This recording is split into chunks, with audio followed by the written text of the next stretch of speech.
Hello. क्या आप लोग सुन रहे हो मुझे? Is everything fine? Yes, very good. Screen share हो रहा है सही से? यस। कहीं पे कोई दिक्कत नहीं है ना? Very good. हाँ। अब मेरी बात सुनिए। मैंने रेस दिया था, तो रेस में बहुत सारे क्वेश्चन ऐसे थे जो मैं पहले करा चुका हूँ। तो सीओ करा चुका हूँ, CO2 करा चुका हूँ, NO2 माइनस करा चुका हूँ। मैंने जो स्ट्रक्चर बनाया ना, उसमें इलेक्ट्रॉन को कहीं कहीं क्रॉस से दिखाया है। क्रॉस से इलेक्ट्रॉन दिखाने का मतलब है वो बाहर से इलेक्ट्रॉन आया है नेगेटिव चार्ज के कारण। NO3 माइनस पहले बना चुका हूं। पांचवा देखिए, CCl3 माइनस। आपको कुछ लिखने की जरूरत नहीं है।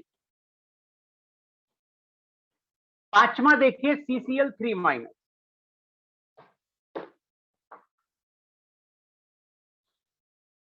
CCl3 माइनस में क्या है बेटा? इन जनरल क्या होता है, जो ज्यादा इलेक्ट्रोनेगेटिव होता है उस पर नेगेटिव चार्ज देते हैं। बट कभी कभी एक्सेप्शन भी हो जाता है। CCl3 माइनस में अपन ने नेगेटिव चार्ज दिया है कार्बन एटम पे। क्योंकि Cl पे दे देंगे तो उसका 8 इलेक्ट्रॉन ऐसे ही हो जाएगा, तो बॉन्ड ही नहीं बना पाएगा वो। सो CCl3 माइनस में कार्बन के बाहर 4 इलेक्ट्रॉन होता है, एक एक्स्ट्रा इलेक्ट्रॉन दिए, टोटल 5 इलेक्ट्रॉन हो गया। 5 इलेक्ट्रॉन हो गया तो निगेटिव चार्ज बना दिया कार्बन के बाहर। और 5 इलेक्ट्रॉन में से 3 इलेक्ट्रॉन के साथ एक एक बॉन्ड बनाया Cl के साथ, और एक लोन पेयर कार्बन पे बचा हुआ है, तो पांचवा हो गया। यहां लिख देता हूं मैं कि इन जनरल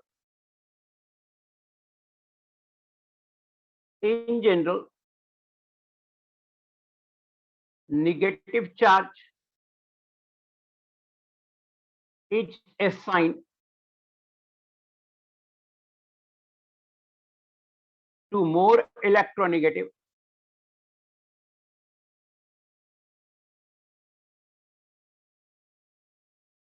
atom। बट ये जरूरी नहीं है। जैसे ऊपर ही एग्जांपल है, CCl3 माइनस। निगेटिव चार्ज अपन ने कहां पे दिया है? कार्बन पे दिया है, जबकि ज्यादा इलेक्ट्रोनेगेटिव कौन है? क्लोरीन है। तो ये इन जनरल है, ध्यान रखिएगा। ये इन जनरल है, नॉट ऑलवेज।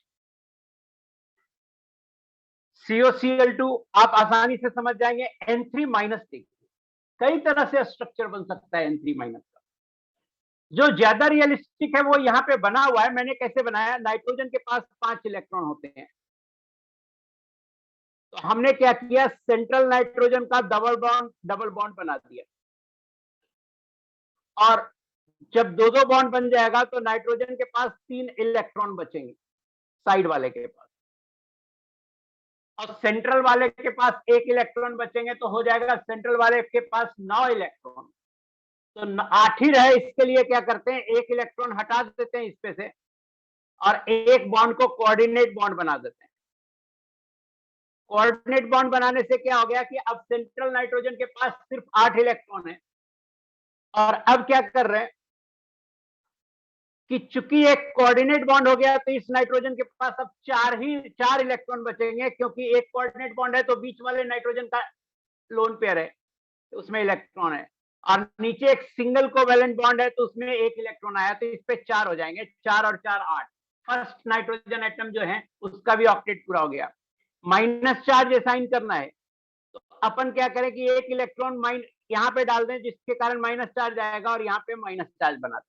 तो मैंने ऐसा बनाया, ऐसा ही बना हुआ है, समझाया मैंने आपको यहाँ पे। और भी आप बना सकते हैं, और भी बना सकते हैं, और बना सकते हैं आप N, triple bond N, coordinate bond N। 3 दूनी 6, 2 8, और इस N पे माइनस चार्ज लगा दीजिए।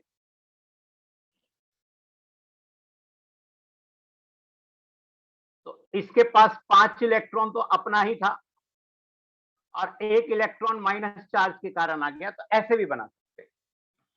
बट ये जो मैं पहले से बना हुआ है वो ज्यादा रियलिस्टिक स्ट्रक्चर है। O3 पहले से बता दिया हूं, CH3Cl आसान है। NH4 प्लस बता दिया हूं, NH2Cl में भी कोई दिक्कत नहीं है। OCl माइनस मैंने कहा ही था आपको कि जनरली ज्यादा इलेक्ट्रोनेगेटिव पर एटम पे नेगेटिव चार्ज देते हैं।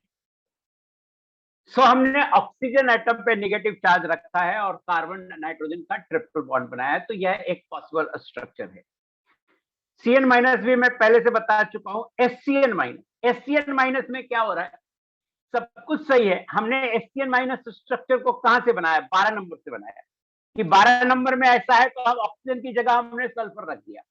बट इसमें एक लफड़ा यह आ सकता है, आप बोल सकते हैं हमको कि सर नाइट्रोजन ज्यादा इलेक्ट्रोनिगेटिव है, तो अगर उसका भी आपको ख्याल रखना है तो स्ट्रक्चर इसका हो जाएगा और एस बराबर sorry S double bond C double bond N और एक इलेक्ट्रॉन एक्स्ट्रा दे दीजिए और इस पर नेगेटिव चार्ज हो जाएगा। तो ये हो जाएगा, अगर आप चाहते हैं कि negative charge more electronegative atom को दें तो स्ट्रक्चर ऐसा बनेगा। ध्यान रखिए, ये चार्ज हम असाइन करते हैं लिविस डॉट स्ट्रक्चर को मीनिंगफुल और बनाने के लिए। बट फ्रैंकली स्पीकिंग चार्ज किसी एटम पे नहीं होता है, बल्कि चार्ज ओवरऑल मॉलिक्यूल पे होता है। HCN माइनस हो गया, HCN और HNC पहले बता चुका हूं। SiF4 सिंपल है। SnCl3, SN देखिए किस ग्रुप का है, carbon silicon germanium tin, carbon के ग्रुप का है, तो SN के बाहर में हो जाएगा 4 इलेक्ट्रॉन और उसमें एक नेगेटिव चार्ज दे दीजिए तो 5 इलेक्ट्रॉन हो गया। तो SN के बाहर में 5 इलेक्ट्रॉन में से 3 इलेक्ट्रॉन से देखिए बॉन्ड बना लिया क्लोरीन के साथ, अब 2 इलेक्ट्रॉन रह गया। 5 इलेक्ट्रॉन कैसे आया, तो SN के बाहर में 4 होता है और एक नेगेटिव चार्ज के कारण। यहां भी देखिए नेगेटिव चार्ज मैंने सेंट्रल एटम को असाइन कर दिया है, मोर इलेक्ट्रोनिगेटिव एटम को नहीं है। तो कभी कभी एक्सेप्शन आ जाता है, उसमें कोई दिक्कत नहीं है। हम सेंट्रल एटम को यहाँ पे नेगेटिव चार्ज असाइन कर रहे हैं। सेंट्रल एटम को प्लीज जब मैं पढ़ा रहा हूं ना तो मुझे व्हाट्सएप मत किया करो। O3 में 4 बार बता चुका हूं और आगे भी बताऊंगा, तो प्लीज मुझे व्हाट्सएप मत किया करो। डिस्टर्ब करने का कुछ भी तरीका तुम लोग ढूंढ लेते, ब्लॉक कर दूंगा मैं फिर ऐसे में। O3 में 4 बार बता चुका हूं, आगे भी बताऊंगा। मुझे व्हाट्सएप मत किया करो जब मैं पढ़ा रहा हूं, नहीं तो मैं ब्लॉक कर दूंगा आपको। जो मैं बोल रहा हूं वो तो तुम सुन नहीं रहे हो और O3 लिख दिए मुझे, और जिस समय हम O3 पढ़ा रहे होंगे उस समय तुम कुछ और कर रहे होगे। सो SN ज्यादा इलेक्ट्रोनिगेटिव नहीं है, स्टिल मैंने SN पे नेगेटिव चार्ज दिया है। BF4 माइनस, BF4 माइनस में देखिए हमने माइनस चार्ज किसको दिया है, बोरन को दिया है, जबकि फ्लोरीन ज्यादा इलेक्ट्रोनिगेटिव है। सो अपन ये कोई हार्ड रूल नहीं है, ऊपर जो मैं लिखा हूं, ऊपर जो मैं ये पॉइंट लिखा हूं इन जनरल लिखा हूं, not always,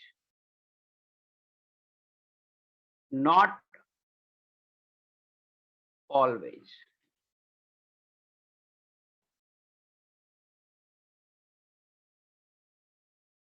BF4 minus boron के बाहर में 3 इलेक्ट्रॉन है, माइनस चार्ज आ गया तो 4 इलेक्ट्रॉन हो गया। 4 इलेक्ट्रॉन हो गया, एक एक बॉन्ड सभी फ्लोरीन के साथ बना लेगा, हो जाएगा। ऐसा भी कर सकते हैं आप कि सेंट्रल एटम को चार्ज ना देके फ्लोरीन को भी देकर बना सकते हैं। उस केस में कोऑर्डिनेट बॉन्ड बनाना होगा, उस केस में क्या करना होगा, कोऑर्डिनेट बॉन्ड बनाना होगा। जैसे ऐसे बना सकते हैं कि बोरॉन के बाहर में 3 इलेक्ट्रॉन, तो एक फ्लोरीन यहां आ गया, एक फ्लोरीन यहां आ गया, एक फ्लोरीन यहां आ गया। फ्लोरीन के बाहर में 7, जिसमें से एक इलेक्ट्रॉन बॉन्ड बनाने में चला गया। और अब फ्लोरीन पे माइनस चार्ज दे दीजिए, तो फ्लोरीन के बाहर में होता है 7 इलेक्ट्रॉन, माइनस चार्ज देने के कारण हो गया 8 इलेक्ट्रॉन। 8 इलेक्ट्रॉन में से 6 इलेक्ट्रॉन बना दिया और एक कोऑर्डिनेट बॉन्ड बना दीजिए।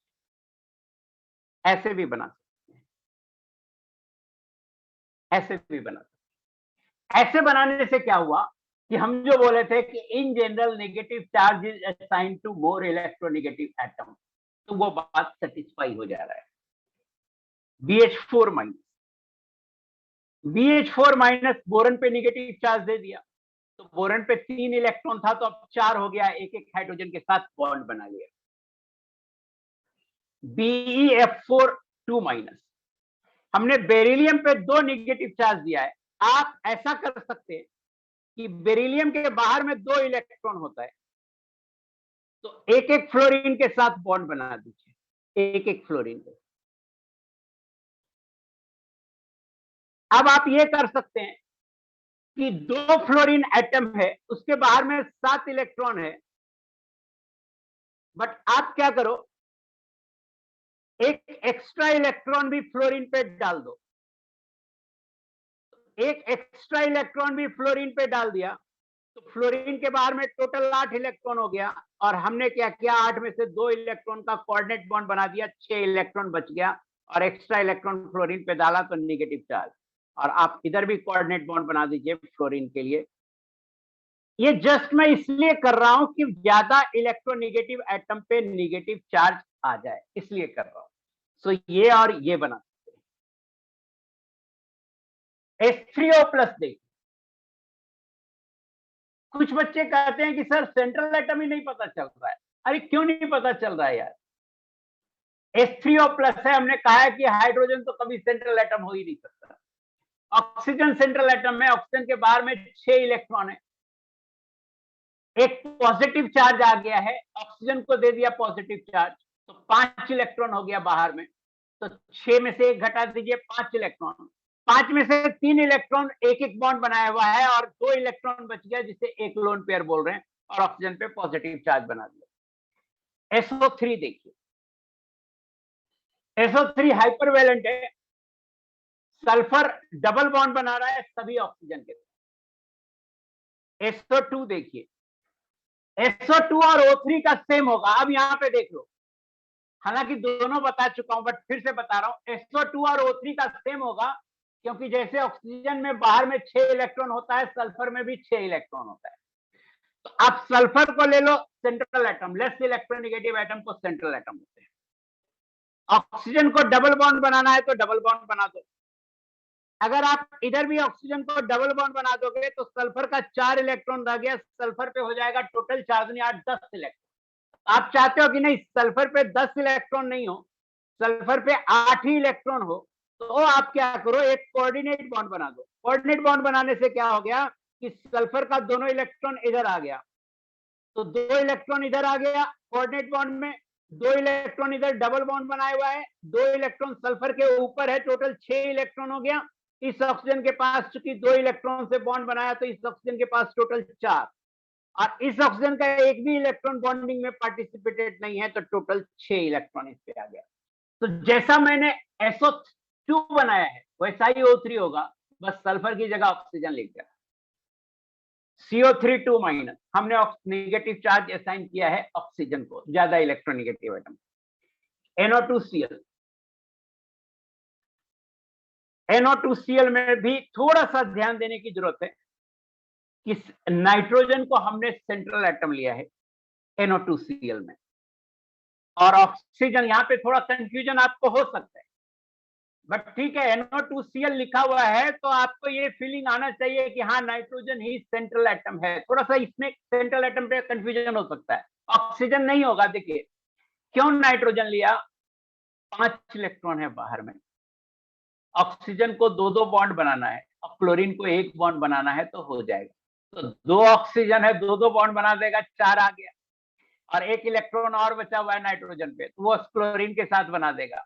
तो थोड़ा बहुत प्रैक्टिस करेंगे ना तो आप स्ट्रक्चर को बना पाएंगे, मैं सिर्फ ये कहना चाह रहा हूं। NOCl है, ऑक्सीजन के साथ डबल बॉन्ड बनेगा और क्लोरीन के साथ सिंगल बॉन्ड बनेगा, अपने आप देखिए 4 2 6 2 8, बिल्कुल इसका ऑक्टेट पूरा है अच्छे से। F2O आसान है, SO4 2 माइनस, हाइपरवैलेंट मॉलिक्यूल है, SO4 2 माइनस। ऑक्सीजन पे नेगेटिव चार्ज दिए हैं 2 ऑक्सीजन पे, और 2 ऑक्सीजन पे डबल बॉन्ड है। PO4 3 माइनस, 3 माइनस है, ऑक्सीजन पे नेगेटिव चार्ज दिए हैं, और SO4 2 माइनस PO4 3 माइनस, इस सबको देखते ही समझ में आ जाना चाहिए कि सल्फर फास्फोरस क्या है सेंट्रल एटम में। क्या रीजन है, तो सेंट्रल एटम की संख्या कम होनी चाहिए, जो सबसे कम होनी चाहिए। उसी तरह से NO2Cl में देखिए नाइट्रोजन सेंट्रल एटम है, कम है संख्या में, नाइट्रोजन क्लोरीन में से एक ले सकते थे, नाइट्रोजन लिया हमने। चलिए डिस्कशन हो गया ये, मैं कुछ पूछूंगा भी नहीं, मेरा सिर्फ ये कहना है कि प्रैक्टिस करना बहुत जरूरी है। फिर से मैं जोर दे रहा हूं, और आज भी मैं कुछ लिविस डॉट स्ट्रक्चर बनाने के लिए प्रैक्टिस के लिए दूंगा। इनफैक्ट क्वेश्चन मैं लिख के दूंगा। स्टिल मैं बोल रहा हूं कि मैं जितना मॉलिक्यूल का लिविस डॉट स्ट्रक्चर आपको बनाया हूं, आप सारे मॉलिक्यूल का लिविस डॉट स्ट्रक्चर 2 बार 3 बार बनाओ, और आगे जो भी पढ़ाऊंगा उसमें सबसे पहले मैं स्ट्रक्चर बना दूंगा हाइब्रिडाइजेशन वगैरह में। और आपको फिर कहिएगा कि सर स्ट्रक्चर नहीं बन रहा है, तो अभी से आप प्रैक्टिस करो। अल्टीमेटली क्या होता है ना, दिमाग में सेट करना होता है, वो 2-3 बार प्रैक्टिस करोगे तो फिर अपने आप हो जाएगा। POCl3 सेंट्रल एटम फॉस्फोरस है। देखिए, लेस इलेक्ट्रोनिगेटिव होता है, लेस इन नंबर होता है, तो फॉस्फोरस है। क्लोरीन 3 है, नहीं होगा। फॉस्फोरस ऑक्सीजन में जो लेस इलेक्ट्रोनिगेटिव है फॉस्फोरस है, तो वो होगा। तो फॉस्फोरस का एक डबल बॉन्ड बना दीजिए। अब 5 इलेक्ट्रॉन होता है फॉस्फोरस के बाहर में, तो क्लोरीन के साथ एक एक इलेक्ट्रॉन बना दीजिए, और हाइपर वैलेंट है ये। अभी जो एग्जाम्पल चल रहा है वो हाइपर वैलेंट के चल रहा है।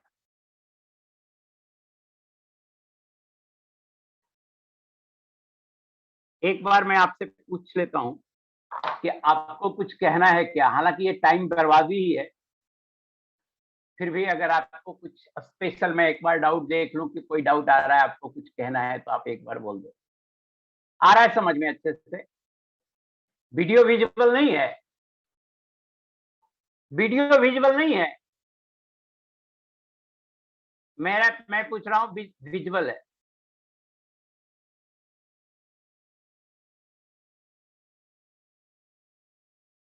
कुछ लोग बोल रहे हैं वीडियो इज नॉट विजुअल, कुछ लोग बोल रहे हैं वीडियो विजुअल। एक बार सुनो, सुनो।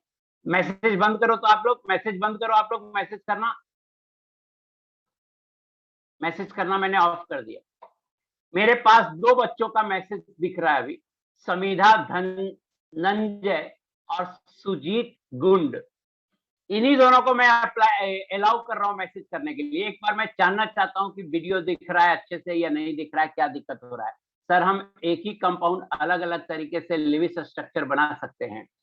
हाँ, बना सकते हैं, लेकिन थोड़ा लॉजिकल होना चाहिए। कुछ जैसे ओजोन का आप ऐसे बना दीजिएगा तो ये लिविस डॉट स्ट्रक्चर हो जाएगा, लेकिन ये लॉजिकल नहीं है, क्योंकि ये साइक्लिक कंपाउंड नहीं है। बट हर तरफ से 8 हो जाएगा। तो लिविस डॉट स्ट्रक्चर लेकिन हो सकता है, पॉसिबल है एक से ज्यादा।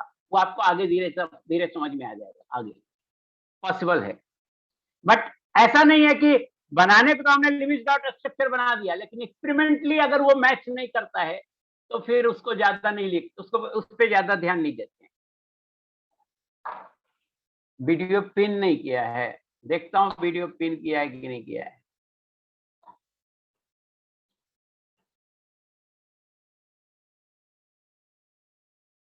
ऑप्शन ही नहीं आ रहा सही से पिन करने।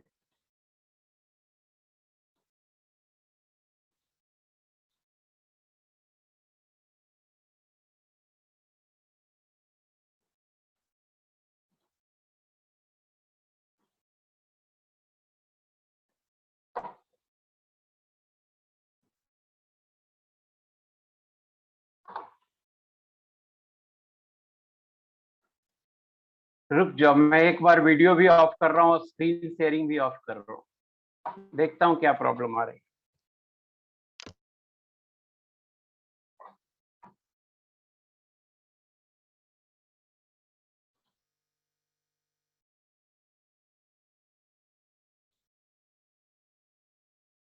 Spotlight for everyone.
अब बताना वीडियो अच्छे से आ रहा है? वीडियो आ रहा है बेटा अच्छे से? नॉट विजिबल लिख रहा है, यस क्लियर। हाँ, एक आध बच्चा नॉट विजिबल लिखा है, वो अपना सेटिंग वगैरह कुछ कर देता होगा। पहले भी कुछ बच्चे विजिबल लिखा रहे थे। हाँ, अब ऐसा कैसे होगा कि हम वीडियो भेजेंगे, आधे बच्चे को दिखेगा, आधे बच्चे को नहीं दिखेगा? तो जिनको नहीं दिख रहा है,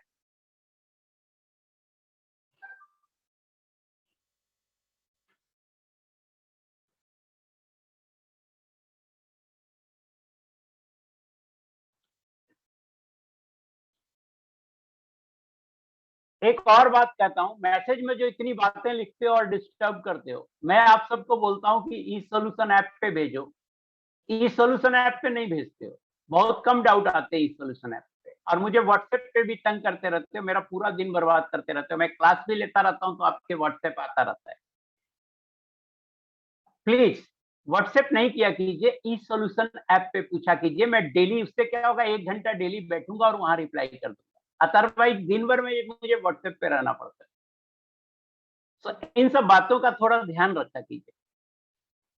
अब रिप्लाई नहीं करूंगा मैं व्हाट्सएप पे, ये भी बात है। तुम मैसेज करते रहो, जितना भी कर, 2-3 बार अगर कर दोगे तो ब्लॉक कर दूंगा मैं। ई सोल्यूशन ऐप पे पूछिए, मैं रिप्लाई करूंगा। कभी ऐसा नहीं होता है कि मेरा रिप्लाई नहीं आता है।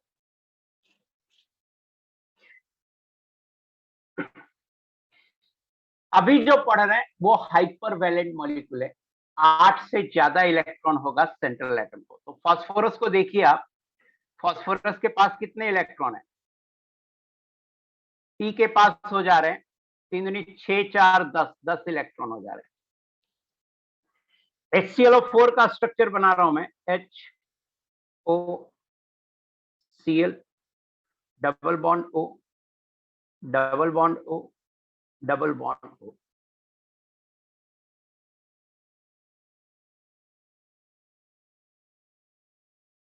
HClO4, HClO4 का ये स्ट्रक्चर है। क्लोरीन को कितने इलेक्ट्रॉन हो गए? 4 4 8 4 के 12 13 14, 14 इलेक्ट्रॉन हो गए बाहर में। तो ये सब ड्रॉबैक है ऑक्टेट रूल का। ऑक्टेट रूल कोई अल्टीमेट रूल नहीं है, कहीं भी फेल हो जाता। ClO4 माइनस बना रहे हैं तो इसमें कुछ एक्स्ट्रा नहीं करना है। ऊपर HClO4 बना हुआ है, H प्लस को हटा दीजिए और ऑक्सीजन पे माइनस लगा दीजिए। तो ऊपर जो बना हुआ है उसी को कर रहे हैं, और H प्लस हटाएंगे तो जो बॉन्ड वाला इलेक्ट्रॉन है वो इस पे आ जाएगा और निगेटिव चार्ज हो जाएगा।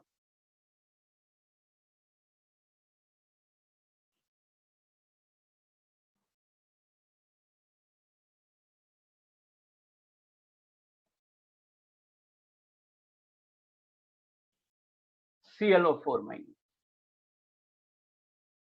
XCO4, यहाँ पे 2 एक्सेप्शन आ रहा है। एक तो आ रहा है कि हाइपर वैलेंट है XCO4। पहले तो ये देखो क्लोरीन को कितना इलेक्ट्रॉन आ गया, 4 8 4 12 13 14 इलेक्ट्रॉन आ गया क्लोरीन को, ऊपर जैसा ही हो गया। XCO4 देखिए 2 एक्सेप्शन आ रहा है, हाइपर वैलेंट तो है ही, साथ में इनर्ट गैस है और बॉन्ड बना रहा है।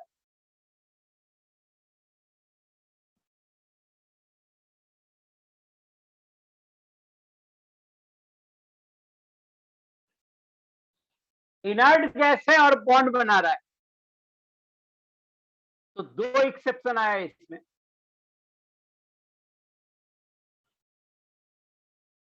है ना? ये सारे मॉलिक्यूल एग्जिस्ट करते हैं और क्वाइट स्टेबल हैं।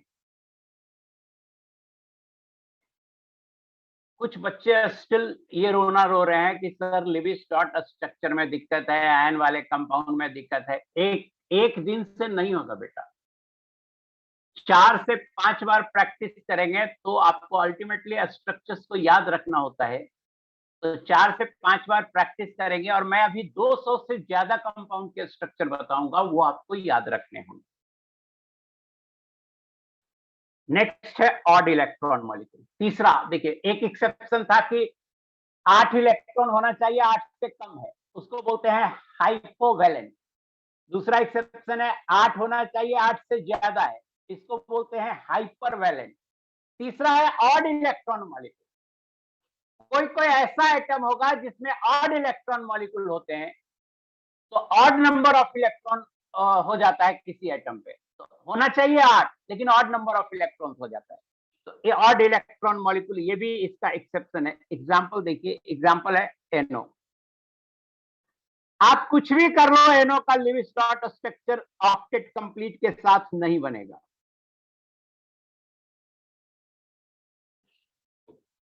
NO का Lewis dot structure octet complete के साथ नहीं बनेगा। नाइट्रोजन पे 7 ही इलेक्ट्रॉन रहेगा, आप कुछ भी कर लो।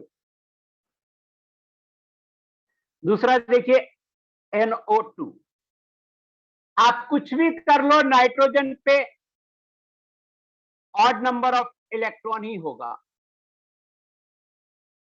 2 डबल बॉन्ड बन गया तो ऑक्सीजन का तो ऑक्टेट पूरा हो जा रहा है, लेकिन नाइट्रोजन के पास 9 इलेक्ट्रॉन हो जा रहे हैं, ऑड इलेक्ट्रॉन मॉलिक्यूल है। ClO2,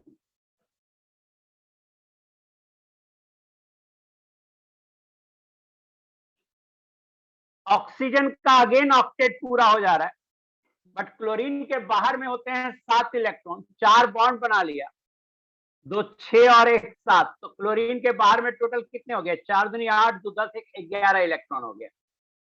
तो 11 इलेक्ट्रॉन ऑड इलेक्ट्रॉन मॉलिक्यूल है। नाइट्रोजन को इसमें कितने इलेक्ट्रॉन हो गए? 7 इलेक्ट्रॉन हो गए। इसमें नाइट्रोजन को कितने हो गए? 9 इलेक्ट्रॉन हो गए। इसमें क्लोरीन को कितने हो गए? 11 इलेक्ट्रॉन हो गया। ClO3,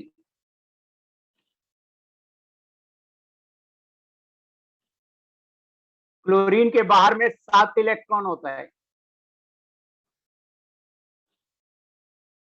तो क्लोरीन के बाहर में 7 इलेक्ट्रॉन होता है, जिसमें 6 इलेक्ट्रॉन से बॉन्ड बन गया ऑक्सीजन के साथ, 3 डबल बॉन्ड, तो ऑक्सीजन का ऑक्टेट पूरा हो रहा है, बट क्लोरीन के पास 1 इलेक्ट्रॉन बच जा रहा है।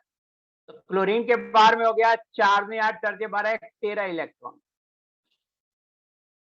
उसके बाद देखिए CH3, कार्बन के बाहर में 4 इलेक्ट्रॉन होते हैं, 4 में से 3 इलेक्ट्रॉन CH बॉन्ड बना रहा है। कार्बन के बाहर में अब टोटल हो गया 6 7 इलेक्ट्रॉन। ये सब ऑड इलेक्ट्रॉन मॉलिक्यूल हैं। CF3,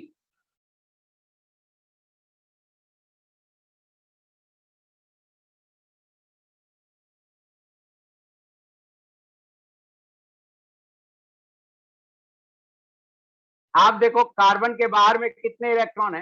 कार्बन के वैलेंस शेल में 7 इलेक्ट्रॉन है। तो ये सब ऑड इलेक्ट्रॉन मॉलिक्यूल हैं। ये सब भी ऑक्टेट रूल को पूरी तरह से फॉलो नहीं करते हैं, ऑक्टेट रूल को फॉलो नहीं करते हैं पूरी तरह से, क्या फॉलो नहीं करते हैं। आ गई बात समझ में? तो तीसरा एप्लीकेशन हो गया। फोर्थ एप्लीकेशन देखिए,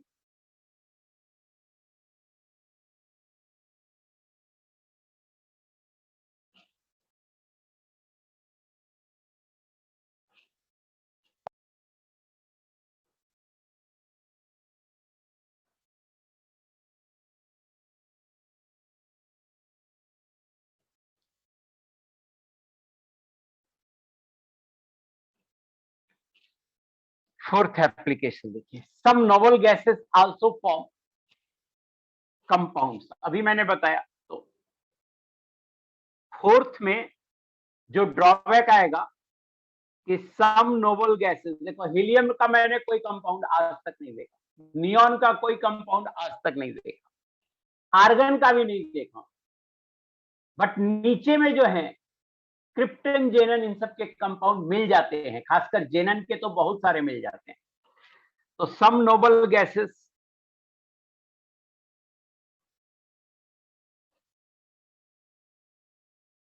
also form compound.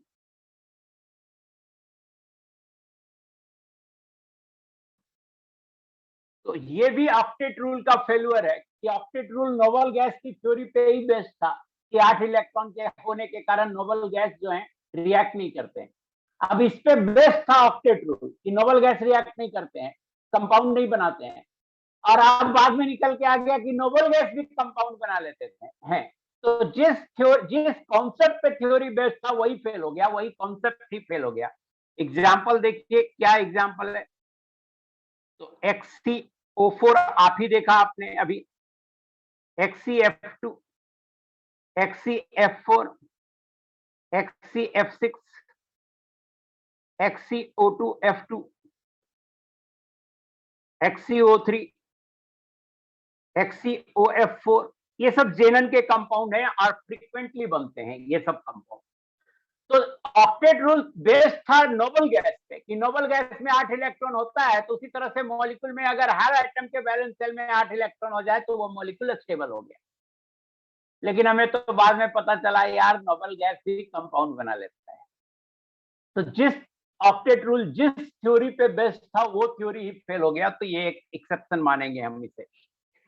Next point देखिए कि doesn't give shape of molecules, Lewis dot structure, Lewis dot structure doesn't give any idea about shape of molecules. Molecule का शेप कैसा होगा, टेट्राहेड्रल होगा, ऑक्टाहेड्रल होगा, वी शेप होगा, bent होगा, सीसा होगा, कैसा शेप होगा, इस शेप का कोई आइडिया नहीं देता है लेविस डॉट स्ट्रक्चर। तो ये Lewis dot structure and octet rule का फेल्यूर है। नेक्स्ट देखिए,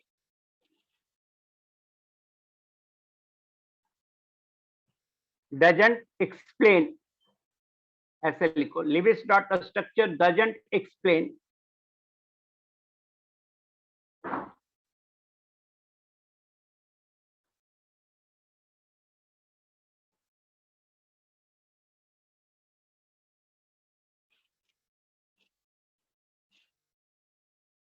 the relative stability of the molecule. Lewis dot structure से हम ये नहीं बता सकते कि कौन सा स्ट्रक्चर ज्यादा स्टेबल है देख करके, या दो मॉलिक्यूल के स्ट्रक्चर में कौन सा स्टेबल ज्यादा होगा ये देख के नहीं बता सकते, स्टेबिलिटी के बारे में कोई आइडिया नहीं दे सकते। तो ये भी अपन कर सकते हैं कि ये फेल्यूर है लिविस डॉट स्ट्रक्चर का। उसके बाद लिविस डॉट स्ट्रक्चर और ऑक्टेट रूल में क्या था कि वैलेंस शेल में 8 इलेक्ट्रॉन होते हैं, बट बहुत सारे ट्रांजिशन मेटल आयन है जिसके वैलेंस शेल में 8 इलेक्ट्रॉन से ज्यादा होते हैं। Existence of transition metal ions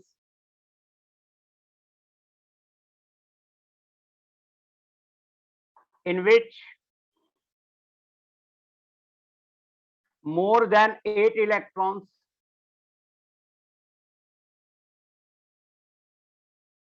are present in valence shell। बहुत सारे ऐसे आयन हैं, कोई भी आयन उठा लो ना, Fe2 प्लस ले लो, Fe2 प्लस का क्या होगा कॉन्फ़िगरेशन, इलेक्ट्रॉनिक कॉन्फ़िगरेशन, आर्गन 18 हो गया, 4s 0 हो जाएगा, अब 4s 0 हो गया तो 20 हो जाएगा, 26 था 3d4 हो जाएगा, Fe2 प्लस का हो जाएगा 3d 26 होता है ना, 3d6।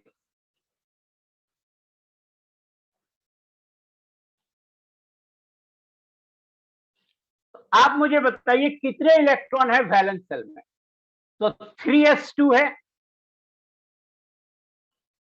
3s2 है 2 इलेक्ट्रॉन, 3p6 है और 3d6 है। तो वैलेंस शेल में देखिए, वैलेंस शेल में 2 और 6 और 6 टोटल 14 इलेक्ट्रॉन है। मींस अपन ऐसे सोच सकते हैं कि फर्स्ट शेल में 2 इलेक्ट्रॉन है, 1s2, कॉन्फ़िगरेशन पूरा ही लिख देता हूं मैं, पूरा ही कॉन्फ़िगरेशन लिख देता हूं, 1s2, 2s2, 2p6, 3s2, 3p6, 3d6। First cell में 2 इलेक्ट्रॉन है, सेकेंड सेल में 8 इलेक्ट्रॉन है, और थर्ड सेल इसका लास्ट सेल होगा वैलेंस सेल Fe2 प्लस का, इसमें छेदनी 12 13 14 इलेक्ट्रॉन। तो मैं ये कहना चाह रहा हूं बेटा कि ऐसे कई आयन एग्जिस्ट करते हैं जिनके वैलेंस सेल में 8 से ज्यादा इलेक्ट्रॉन होते हैं। तो ऐसे आयन भी एग्जिस्ट कर रहे हैं। तो स्टेबिलिटी के बारे में कहा 8 ही इलेक्ट्रॉन होना चाहिए वैलेंस सेल में, ये बात क्या है? गलत है।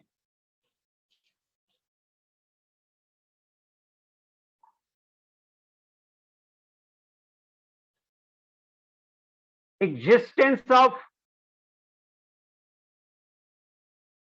ions with pseudo inert gas configuration।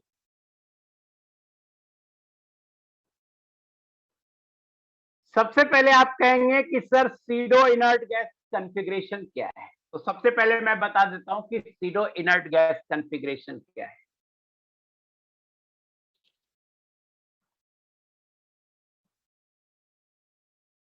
SIDO inert gas configuration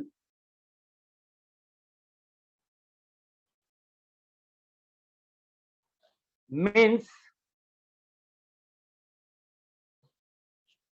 18 electron in the valence cell, 18 electron in the valence shell.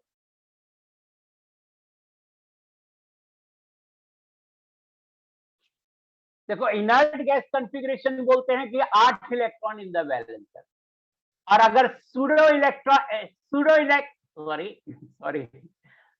Inert gas configuration बोलेंगे तो वैलेंस सेल में 18 इलेक्ट्रॉन होंगे। एग्जांपल है Cu प्लस। Cu प्लस का क्या होगा electronic configuration? 1s2 2s2 2p6 3s2 3p6 4s1 और 3d copper का क्या होता है? 4s1 3d10, तो एक इलेक्ट्रॉन निकाल दीजिए 3d10 हो जाएगा। आप देखो फर्स्ट सेल में 2 इलेक्ट्रॉन है, सेकेंड सेल में 8 इलेक्ट्रॉन है, और थर्ड सेल इसका लास्ट सेल है 18 इलेक्ट्रॉन है। दूसरा एग्जांपल आप Zn2 प्लस ले सकते हो। Zn2 प्लस आप घर पे करके देखना कि इसके वैलेंस सेल में 18 इलेक्ट्रॉन है या नहीं है। तो मैंने ढेर सारे टोटल 8 पॉइंट बताए आपको कि क्या क्या Lewis dot structure as well as octet rule का फेल्यूर क्या है, इसके बारे में टोटल 8 पॉइंट बताए। समझ में आया क्या पॉइंट थे?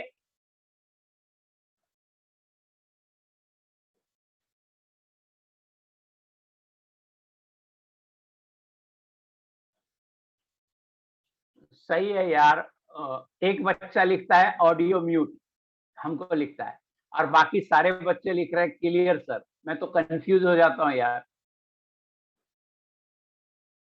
रिलेटिव स्टेबिलिटी मतलब दो मॉलिक्यूल में किसकी स्टेबिलिटी ज्यादा होगी, कंपेयर करना। रिलेटिव मतलब किसी से कंपेयर करना।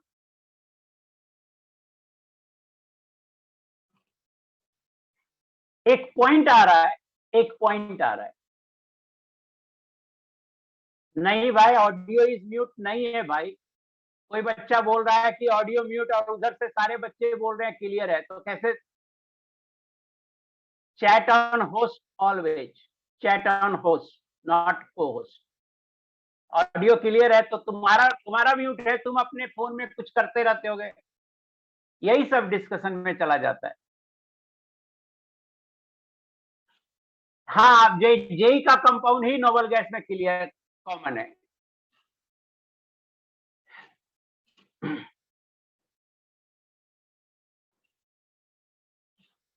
पॉइंट नंबर 6 बोल रहे हैं कुछ लोग,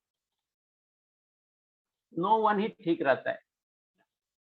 कोई कुछ भी पूछता रहता है। पॉइंट नंबर कोई लॉजिकल बात नहीं पूछेगा, आलतू फालतू पूछेगा। जो बता दिया उसी में पूछेगा। जैसे मैंने बोला कुछ नोबल गैस कंपाउंड बनाते हैं, मैंने जेनन का ही लिखा, सर सिर्फ जेनन का ही बनाएगा? अरे यार जो बनाया है वो लिखो ना, जो बताया है उतना, है ना। आपका म्यूट रहता है और आप हमको बोल रहे हो कि म्यूट है। खैर, कंपाउंड जो 0.6 है बेटा, वो मैंने कहा कि रिलेटिव स्टेबिलिटी के बारे में लिविस डॉट स्ट्रक्चर नहीं बताता है कि कौन ज्यादा स्टेबल होगा। इसका मतलब है कि दो मॉलिक्यूल का स्ट्रक्चर बनाने से हमें नहीं पता चलता है कि कौन सा ज्यादा स्टेबल होगा। स्टेबिलिटी, रिलेटिव स्टेबिलिटी का मतलब दो मॉलिक्यूल की स्टेबिलिटी को कंपेयर करना, जिसकी एनर्जी कम होगी वो ज्यादा स्टेबल होगा। तो दो मॉलिक्यूल की स्टेबिलिटी, जैसे अपन देखें, अगर मैं आपसे पूछूं कि नाइट्रोजन और हाइड्रोजन में कौन ज्यादा स्टेबल होगा, अगर मैं आपसे पूछूं कि नाइट्रोजन एंड हाइड्रोजन में कौन ज्यादा स्टेबल होगा, तो ऐसे सोचिए, एयर में 79% नाइट्रोजन, लगभग 78 to 79% नाइट्रोजन है एयर में। इसका मतलब, और हाइड्रोजन काफी कम है, इसका मतलब नाइट्रोजन ज्यादा स्टेबल है। तो मैं वही कह रहा हूं कि ये बात स्ट्रक्चर से नहीं निकल के आती।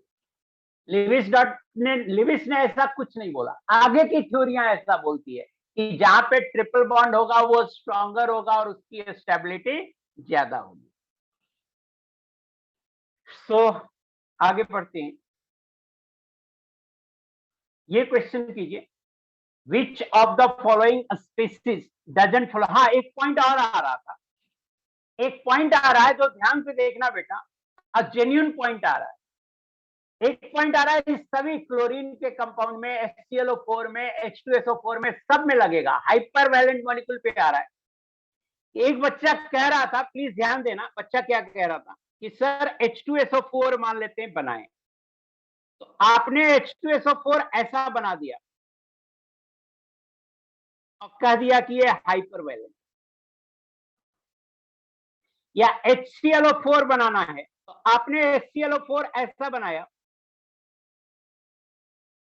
और कह दिया कि ये हाइपर वैलेंट। वो बच्चा पूछ रहा है कि क्या सर इसका लिविस डॉट स्ट्रक्चर ऐसा बना सकते हैं, वो बच्चा हमसे पूछ रहा है। ऐसे बनाने से मॉलिक्यूल हाइपर वैलेंट नहीं रहता और लिविस डॉट स्ट्रक्चर एकदम कंप्लीट बन जाता है।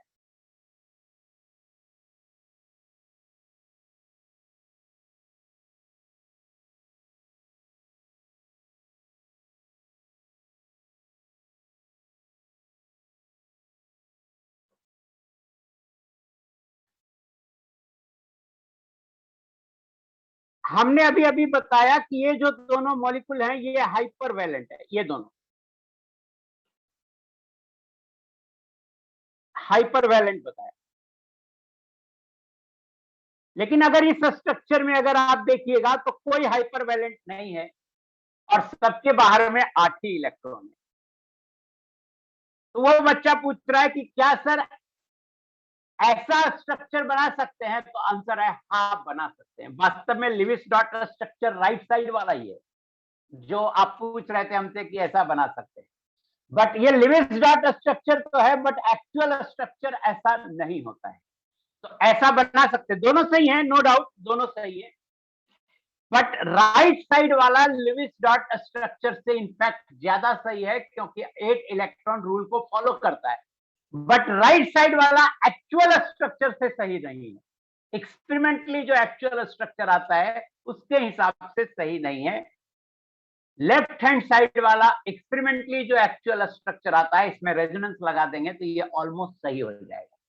हाउएवर, लिविस डॉट स्ट्रक्चर आप दोनों में से कोई भी बना सकते हैं, राइट साइड वाला भी बना सकते हैं। राइट साइड वाला बनाएंगे तो फिर ये हाइपर वैलेंट नहीं होगा, बट इन जनरल पूछेगा आपसे कि क्या H2SO4 हाइपर वैलेंट है, HClO4 हाइपर वैलेंट है, तो yes, this molecules are hypervalent.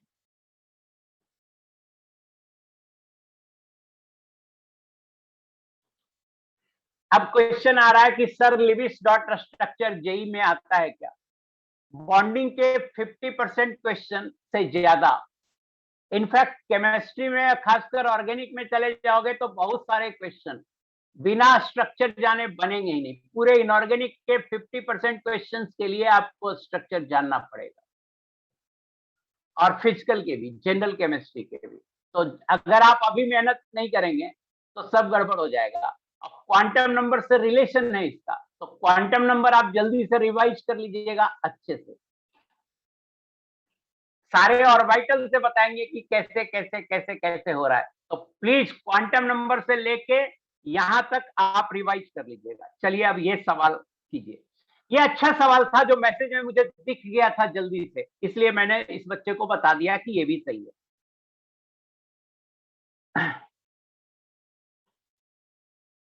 अब देखिए ये सवाल को कीजिए, which of the following species does not follow octet rule. कौन सा स्पेसिस ऑक्टेट रूल फॉलो नहीं करता है? तो ए देखिए,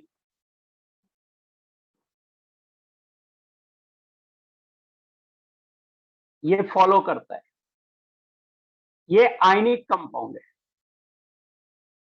कोवैलेंट है ही नहीं, आयनिक कंपाउंड है। Al3 plus plus 3F minus में ब्रेक होगा। ये भी फॉलो कर रहा है CH4 का स्ट्रक्चर, और ये देखिए इसका स्ट्रक्चर Cl, क्लोरीन के बाहर में 7 इलेक्ट्रॉन होता है, तो ये फॉलो नहीं कर रहा है क्योंकि क्लोरीन के बाहर में 6 4 10 इलेक्ट्रॉन हो गया, क्लोरीन को 10 इलेक्ट्रॉन हो गया है, तो इसका आंसर होगा डी। इसका आंसर क्या होगा? डी। समझ में आया? बताना, ये सवाल आपको समझ में आया?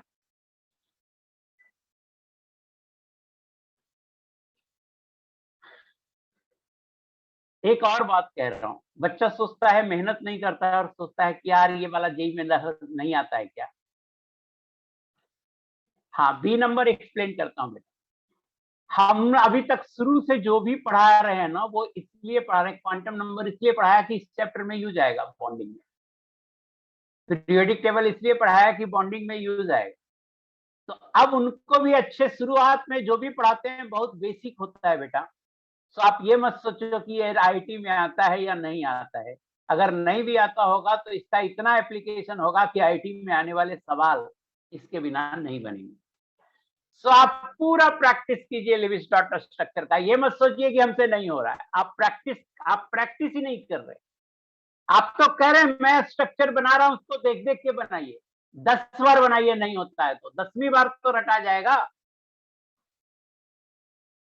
हाँ, डी वाले कोऑर्डिनेट बॉन्ड से नहीं बना सकते ना। कोऑर्डिनेट बॉन्ड से कैसे बना सकते हैं? फ्लोरीन को दीजिएगा तो फ्लोरीन फ्लोरीन को कोऑर्डिनेट बॉन्ड बनाइएगा तो फ्लोरीन के पास हो जाएगा 2 और 7 पहले से 9 इलेक्ट्रॉन हो जाएगा, तो नहीं बना सकते। हाँ, AlCl3 का बनाया हूं, अच्छे अच्छे डाउट आ रहे हैं, और AlF3 का नहीं बना रहा हूं। पीरियोडिक टेबल में मैंने पढ़ाया था कि अगर इलेक्ट्रोनेगेटिविटी डिफरेंस 2.1 से ज्यादा होगा तो 50% से ज्यादा होगा आयनिक कैरेक्टर, और तब हम उसे आयनिक कंपाउंड बोलेंगे। यस, अल्टीमेटली सब चीज याद ही रखना होता है। आप ये मान के चलो कि जो टॉपर होते हैं उनकी मेमोरी पावर अच्छी होती है, समझ में तो गधों को भी आ जाता है। तो मेमोरी पावर स्ट्रांग होनी चाहिए। एक बार पढ़ते हैं, नहीं बना सकते हैं, सर्कुलर नहीं बना सकते किसी मॉलिक्यूल का जब तक कि वो एक्सपेरिमेंटली प्रूफ ना हो जाए कि ये साइक्लिक है। देखो ना, फिर से पूछना शुरू कर दिया आलतू फालतू। सर्कुलर बना सकते हैं, कंपाउंड एक्सेप्शन है कि नहीं है, कुछ नहीं पता चलता है बेटा, सब रटना पड़ता है, एक्सपेरिमेंट से पता चलता है। तो हम एक्सपेरिमेंट नहीं ना करा रहे हैं, कोई एक्सपेरिमेंट से निकल के आता है, वो बात जाननी होती है। सो आई थिंक कि आप जो बी में पूछ रहे थे कि AlF3 आयनिक कंपाउंड है, वो आपका क्लियर हो गया होगा, क्योंकि electronegativity difference delta EA greater than 2.1 है, दिस इंप्लाइज आयनिक हो गया। आई होप कि आपको समझ में आ गया होगा। ये वाला कीजिए, which of the following species do not follow octet rule. इसका आंसर बताइए।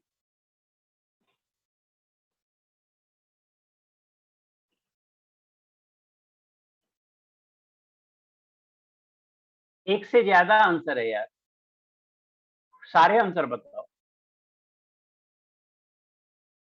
विच of the following species do not follow octet rule? Boron, यही है आंसर। बोरॉन के बाहर में होते हैं 3 electron, Br, Br, Br।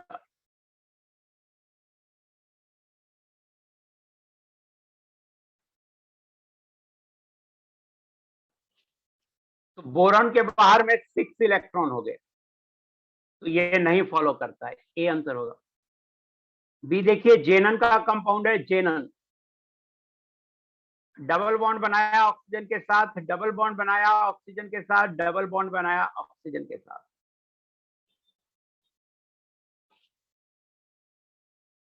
Double bond बन गया ऑक्सीजन के साथ, 6 इलेक्ट्रॉन जेनन का यूज हो गया, 2 इलेक्ट्रॉन और आएगा। देखिए जेनन को कितने इलेक्ट्रॉन हो गए, 4 में 4 से 12, 13, 14 इलेक्ट्रॉन हो गए, तो ये भी हो गया, नहीं फॉलो किया। नाइट्रोजन तो आपको पता ही है, ऑड इलेक्ट्रॉन मॉलिक्यूल है।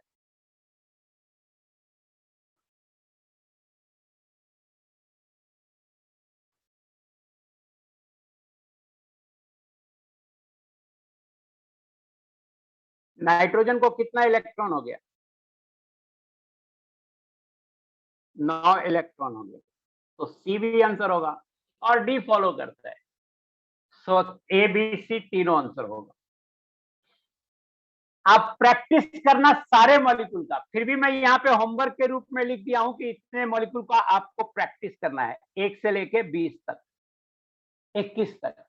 Most of the molecule class में कराया हुआ है, जो एक आध नहीं कराया हुआ है, अगर उसमें आपको दिक्कत होगा तो मुझे आप व्हाट्सएप कर दीजिए।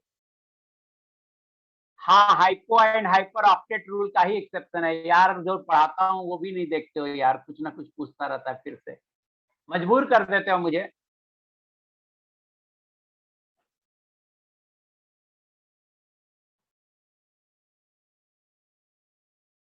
इलेक्ट्रोनेगेटिविटी डिफरेंस होगा भाई, ये नहीं होगा, वो तो गलती से लिख दिया। Delta E N greater than 2.1।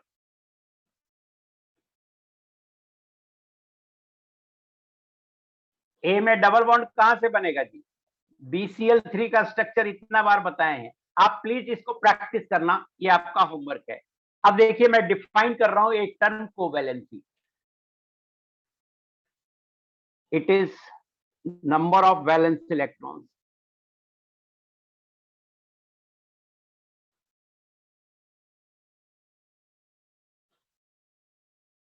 shared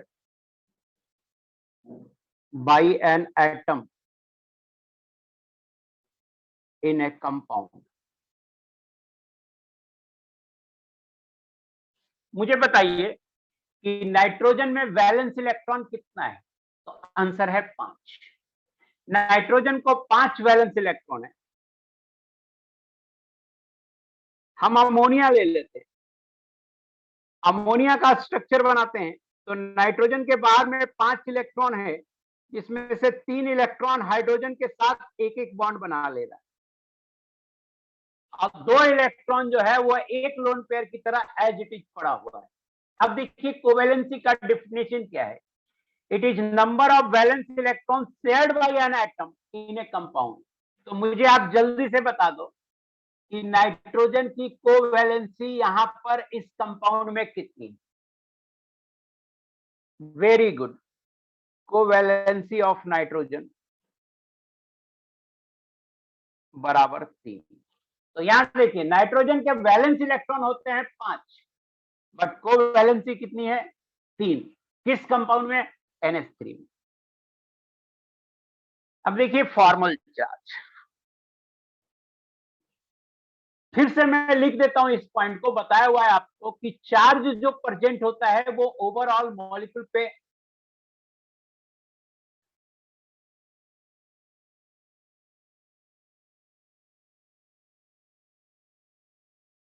नहीं, लिखो ना यार, सुनते नहीं हो इसीलिए, लिखते रहते हो इसीलिए तो फिर से पूछ रहे हो। इतना तो आसान है, कोवैलेंसी इस एक लाइन को पढ़ लेते तो समझ जाते, गधे थोड़े हो तुम, आदमी हो, गधा नहीं हो ना, एक लाइन को पढ़ लेते समझ में आ जाते, लिखने के चक्कर में पड़े रहते हो। मैं म्यूट कर दे रहा हूं, तुम लोग बहुत बेवकूफ हो यार, पूछूंगा ही नहीं अब फिर तुमसे।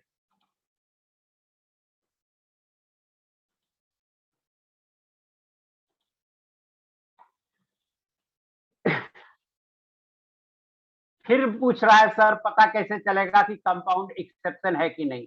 तुम्हारे इस क्वेश्चन का जवाब दे चुके, तुम 10वीं बार पूछ रहे हो सौरभ कुमार, और इसका जवाब दिया पता नहीं चलता है, याद रखना होता है। हम बता रहे हैं ना, इसी से पता चलता है, बुक में पढ़ने से पता चलता है, और कैसे पता चलेगा। बाकी कहिएगा बुक में कहां से आया सर, एक्सपेरिमेंट करने से आया, साइंटिस्ट ने जो एक्सपेरिमेंट किया उससे आया। तो कोई चीज पता नहीं चलता है, किताब पढ़िए या हम बताएंगे तो आपको पता चलेगा।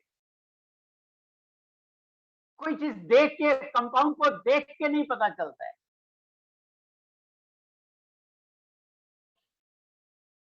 सो कोवैलेंसी ऑफ नाइट्रोजन क्या होगा, 3 होगा। हर मॉलिक्यूल का स्ट्रक्चर ये अल्टीमेटली याद ही रखना पड़ेगा, बस प्रैक्टिस कीजिएगा तो आ जाए, नहीं कीजिएगा ऐसे ही आलतू फालतू सवाल करते रहिएगा, कभी नहीं आएगा।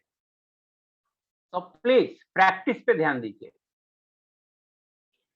जो बच्चा दोबारा कोवैलेंसी पूछ रहा है उससे भी मैं कह रहा हूं कि तुम एक लाइन पढ़ लेते तो तुमको समझ में आ जाता, लेकिन तुम लिखने के चक्कर में क्या लिखा हुआ है, number of valence electron. Life में नंबर ऑफ वैलेंस इलेक्ट्रॉन नहीं पता है, shared by an atom. Atom के द्वारा वो वैलेंस इलेक्ट्रॉन जो किसी के साथ शेयर किया गया है। तो नाइट्रोजन में वैलेंस सेल में 5 इलेक्ट्रॉन होता है, तो वैलेंस सेल में इलेक्ट्रॉन तो 5 हो गया, लेकिन कितने इलेक्ट्रॉन शेयर्ड है हाइड्रोजन के साथ? तो नाइट्रोजन का सिर्फ 3 इलेक्ट्रॉन हाइड्रोजन के साथ शेयर होकर बॉन्ड बना रहा है, तो कोवैलेंसी 3 होगा। अब यही बात पहली बार जब समझाता हूं तो तुम लिखते रहते हो या तुम्हारा ध्यान कहीं और रहता है। फॉर्मल चार्ज, ये टॉपिक उतना इंपॉर्टेंट नहीं है बट इंपॉर्टेंट है। फॉर्मल चार्ज क्या है ये बाद में बताऊंगा, पहले मैं ये पॉइंट लिख देता हूं कि किसी मॉलिक्यूल पर जो चार्ज होता है वो ओवरऑल मॉलिक्यूल पर होता है, न कि एटम पे होता है।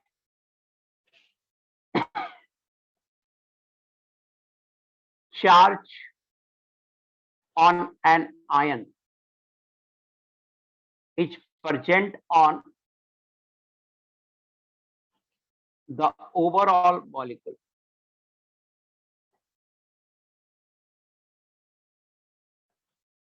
किसी भी मॉलिक्यूल पर जो चार्ज होता है वो, किसी भी आयन पे जो चार्ज होता है वो ओवरऑल आयन पे होता है, कि कोई खास एटम पे नहीं होता है।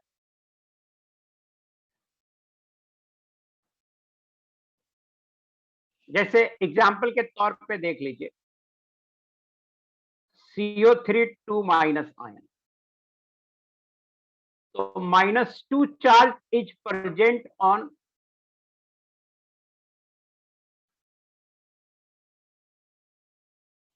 Entire molecule.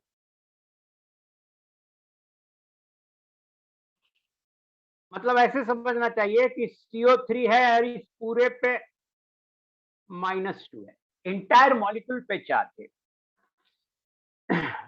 अब देखिए लिविस डॉट स्ट्रक्चर में सुविधा के लिए ये चार्ज हम किसी एटम को असाइन कर देते हैं, और जब हम ये चार्ज किसी एटम को असाइन कर देते हैं तो उसे फॉर्मल चार्ज बोलते हैं। For convenience in writing Lewis dot structure,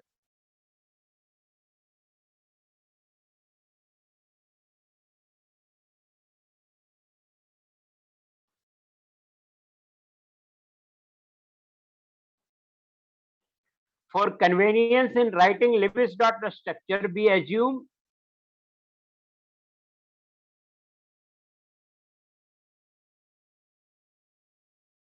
charge is present on some atoms called formal charge, और इसको डिनोट करेंगे FC से। मैंने कहा कि जो मॉलिक्यूल होते हैं या आयन होते हैं उस पे जो चार्ज होता है वो ओवरऑल मॉलिक्यूल पर होता है, ऐसा नहीं है कोई खास एटम पे होता है। लेकिन लिविस डॉट स्ट्रक्चर में वो चार्ज 8 इलेक्ट्रॉन पूरा करने के लिए किसी एटम को असाइन कर दिया जाता है। जब वो ओवरऑल चार्ज किसी एटम को असाइन कर दिया जाता है तो एटम पर जो चार्ज आता है उसे हम फॉर्मल चार्ज बोलते हैं। अब सवाल उठता है कि सर फॉर्मल चार्ज निकालेंगे कैसे? तो देखिए फॉर्मल चार्ज कैसे निकालें। फॉर्मल चार्ज का फॉर्मूला होता है कि formal charge is equal to number of valence electron minus number of non-bonded electron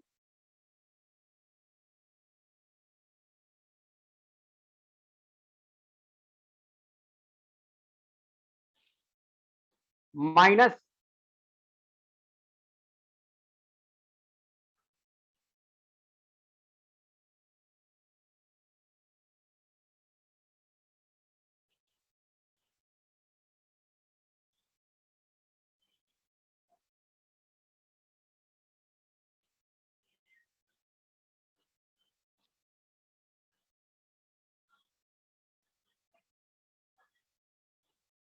minus half into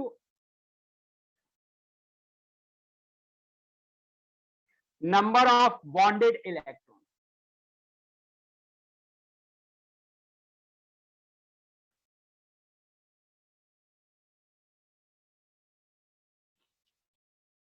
formal charge होता है number of valence electron minus number of non bonded electron minus half into number of bonded electron. जैसे देखिए CO3 2 minus ले लेते हैं। इसका structure हमने बनाया था ऐसे,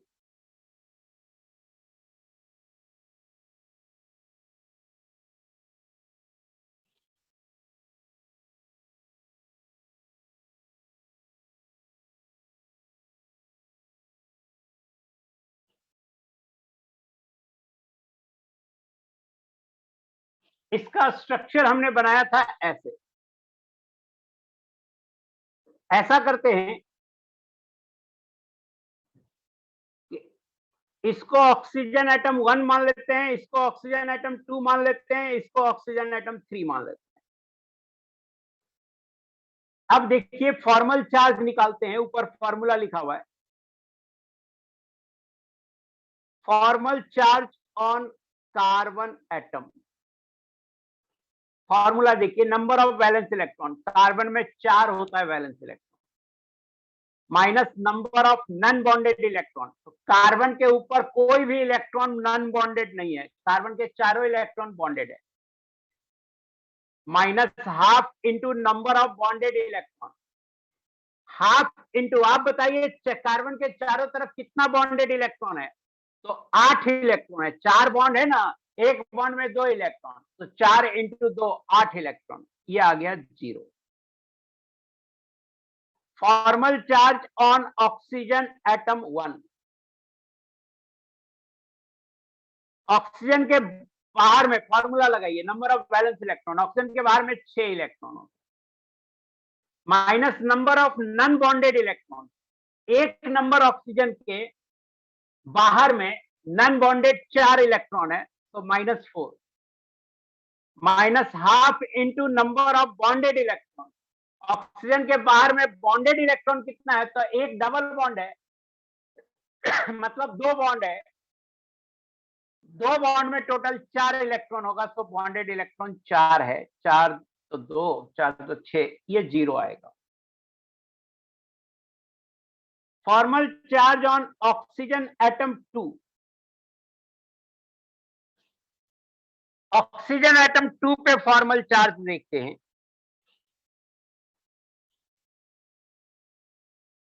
तो वैलेंस इलेक्ट्रॉन फॉर्मूला लगाइए 6, number of bonded electron, non bonded electron 6, minus half into number of bonded electron 2, -1। Formal charge on oxygen atom 3। 6 -6 -½ into 2 बराबर -1।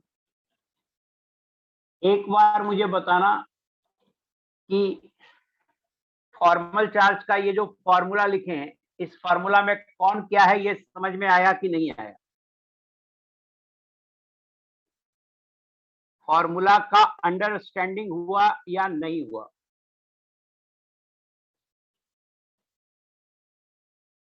Very good. तो एक एग्जाम्पल हमने देख लिया, और एग्जाम्पल देखते हैं। N2O का एग्जाम्पल लेते हैं। N2O लेते हैं। N2O लेते हैं, इसका स्ट्रक्चर बनाते हैं। देखिए, ये नहीं बनाया था पहले, इसका स्ट्रक्चर बना रहे हैं। ये इसका स्ट्रक्चर है, कोऑर्डिनेट बॉन्ड से बनाया। अगर हम इसको ऐसे बनाएं तो फॉर्मल चार्ज ऐसे निकल जाएगा। पूरा बनाते हैं। अगर मैं कोऑर्डिनेट बॉन्ड को ऐसे रिप्रेजेंट करूं, देखिए कोऑर्डिनेट बॉन्ड को ऐसे रिप्रेजेंट कर रहा हूं। अब जब ऐसे रिप्रेजेंट करते हैं तो जिधर एरो होता है उधर निगेटिव चार्ज आता है, और जिधर एरो का टेल होता है उस पर पॉजिटिव चार्ज होता है। तो देखिएगा, मान लेते हैं ये ऑक्सीजन, ये नाइट्रोजन एटम 1 है और ये नाइट्रोजन एटम 2 है। अब फॉर्मल चार्ज निकालिए। Formal charge on nitrogen atom 1,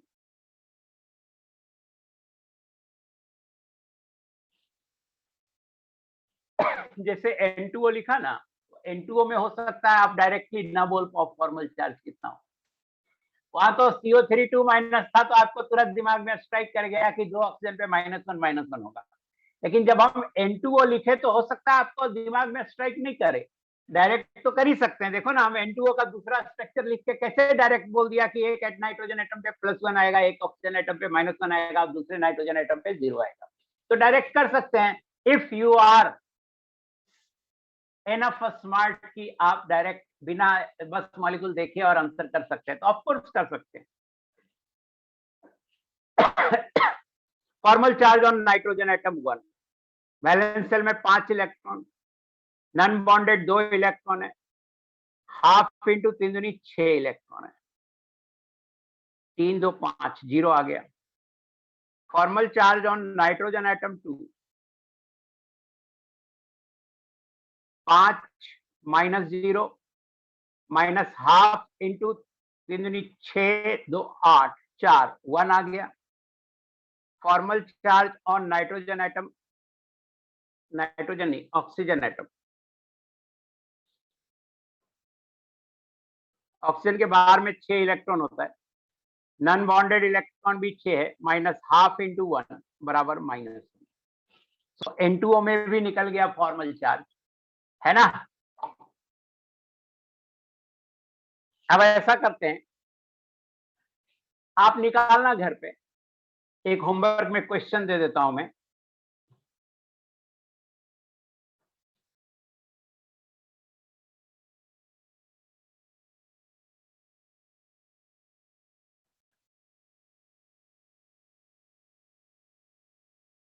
determine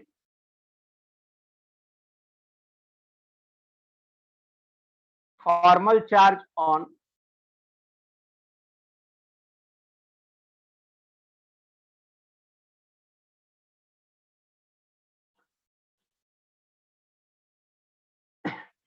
यार, हद हो यार, पूछ रहा है ऑक्सीजन में बॉन्डेड 1 क्यों है? 1 नहीं है, 2 है। एक बॉन्ड में 2 इलेक्ट्रॉन होगा, तभी तो -1 आएगा। एक पूछ रहा है फॉर्मल चार्ज होता क्या है? कहां थे, सो रहे थे क्या बेटा? मुझे बंद करना पड़ेगा।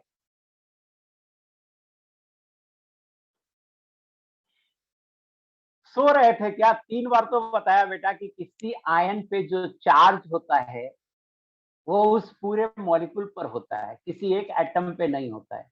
उसी चार्ज को जब हम लिविस डॉट स्ट्रक्चर में किसी एटम पे दे देते हैं तो फॉर्मल चार्ज बोलते हैं। तो अब क्यों पूछ रहे हो फॉर्मल चार्ज होता क्या है? 4-5 बार बताने के बाद अब पूछ रहे हो, निकाल दिया मैंने तब पूछ रहे हो फॉर्मल चार्ज होता क्या है? सो रहे होते हो। Determine formal charge on each atom of the following molecule.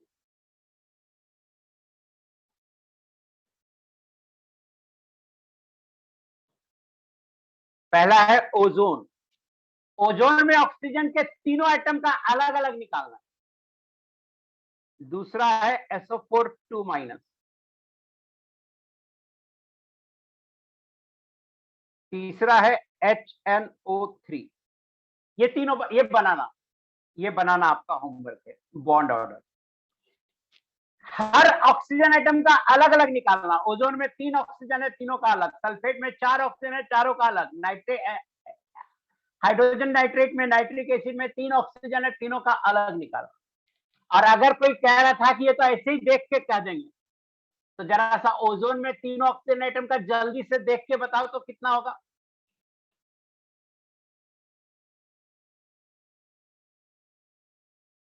Zero +1 और -1 होगा। नहीं अच्छा शायद आप म्यूटेड हो।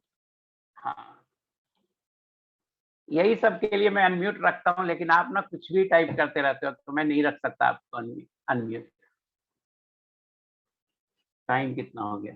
अभी है टाइम। Bond order. अब देखिए, ये मैं बता रहा हूं अभी सबसे पहले कि बॉन्ड ऑर्डर क्या होता है, फिर जब सब कुछ पढ़ा दूंगा तो नहीं पूछना कि बॉन्ड ऑर्डर होता क्या है। It is number of covalent bond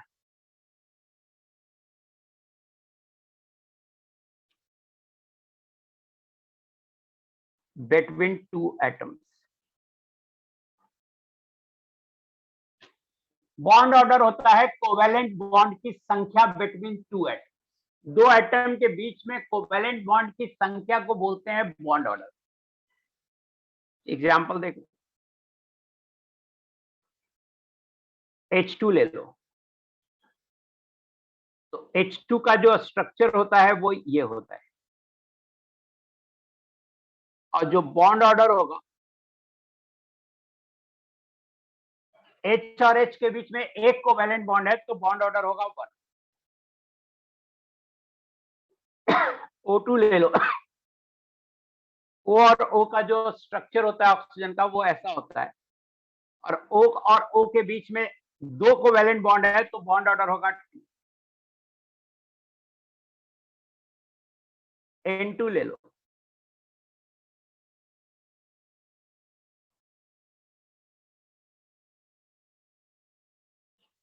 N और N के बीच में 3 कोवेलेंट बॉन्ड है तो बॉन्ड ऑर्डर होगा 3।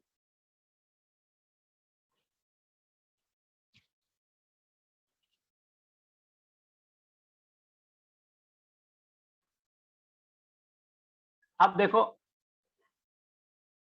CO3 2- ले लेते हैं।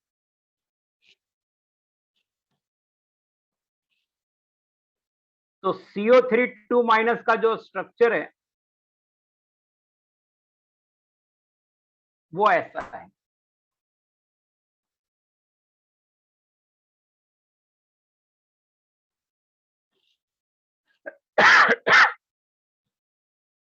अब सवाल उठता है बॉन्ड ऑर्डर क्या होगा। तो कार्बन और ऑक्सीजन के बीच में, मैं अनम्यूट कर रहा हूं, आप बताना। CO3 2- में कार्बन और ऑक्सीजन के बीच में टोटल कितना बॉन्ड है? 4। उसमें से कितना सिग्मा बॉन्ड है? 3। तो बॉन्ड ऑर्डर होगा 4/3, 1.33। बॉन्ड ऑर्डर फ्रैक्शनल हो सकता है बेटा, 0 नहीं होगा। 1 से छोटा होता है बट मॉलिक्यूलर स्टेबल नहीं होता है। बॉन्ड ऑर्डर 1 और 1 से बड़ा स्टेबल होगा मॉलिक्यूल।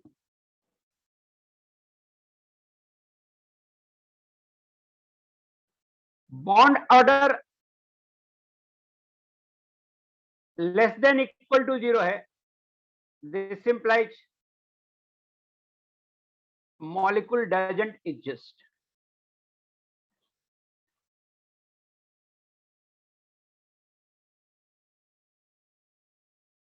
0 से बड़ा हो बॉन्ड ऑर्डर और 1 से छोटा हो, this implies molecule exist but unstable. या कभी कभी नॉन डजंट एग्जिस्ट भी कोई कोई बुक लिख देता है कि 1 से छोटा है तो मॉलिक्यूल एग्जिस्ट नहीं करेगा, और चूंकि अनस्टेबल है तो एग्जिस्ट नहीं करेगा बोलना सही है। तो कोई कोई बुक सीधा लिख देता है कि बॉन्ड ऑर्डर 1 से छोटा है तो मॉलिक्यूल एग्जिस्ट नहीं करेगा। मैंने लिखा है कि 0 या 0 से छोटा है, 0 या 0 से छोटा है। यार क्यों लिख रहे हो यार, कुछ भी मेरा ध्यान चला जाता है। क्यों लिख रहे हो रेजोनेंस या बॉन्ड ऑर्डर निकालने का फॉर्मूला क्यों लिख रहे हो?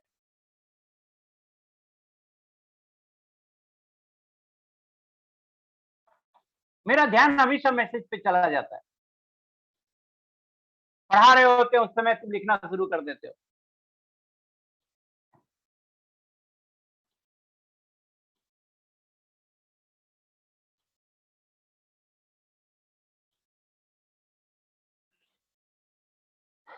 आप मैसेज करोगे ना, आप मैसेज करोगे फिर गड़बड़ हो जाएगी। जब मैं समझा रहा हूं, मैं एक बार पूरा अच्छे से समझा दूं बॉन्ड ऑर्डर, उसके बाद लिखा करो ना।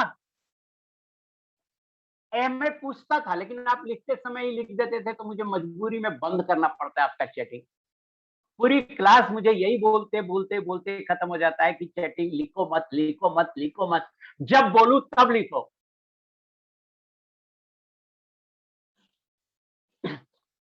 यहाँ देखिए प्लीज, मूड ही खराब हो जाता है। मेरी हर क्लास, आपकी हर क्लास में मेरा मूड खराब हो जाता है। इतने अच्छे से मैं आता हूं कि मैं पढ़ाऊंगा और आपके इनडिसिप्लिन के कारण मेरा मूड खराब हो जाता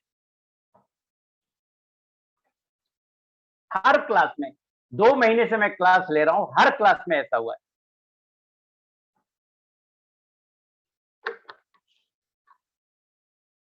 बॉन्ड ऑर्डर अभी शुरू ही किया हूं मैं। एक उसका फॉर्मूला लिख दिया, एक रेजोनेंस में वो लिख दिया। रेजोनेंस पढ़ाया क्या मैंने?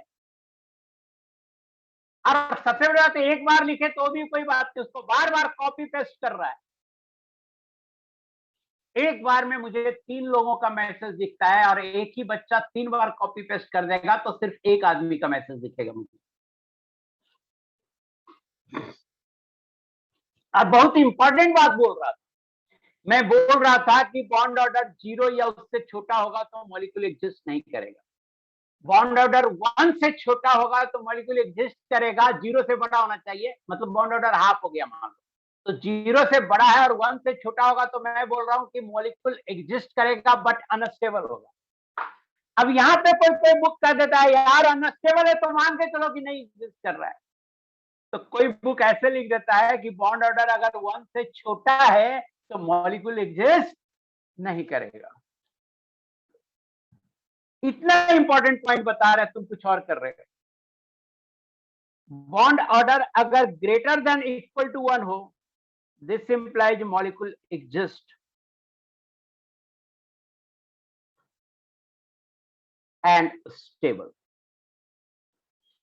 पहला दूसरा तीसरा में तो काउंटिंग करके निकाले बॉन्ड ऑर्डर। कैसे निकाले बॉन्ड ऑर्डर? काउंटिंग करके। चौथा में कैसे निकाले? तो देखिए कैसे निकाले बॉन्ड ऑर्डर। बॉन्ड ऑर्डर हो गया total number of bond between two atoms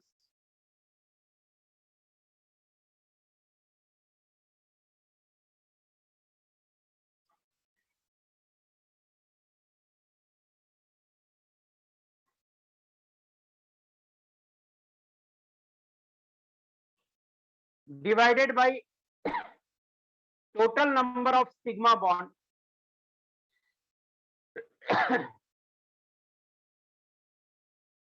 ऐसे लिखो इसको, total number of sigma and pi bond between two atoms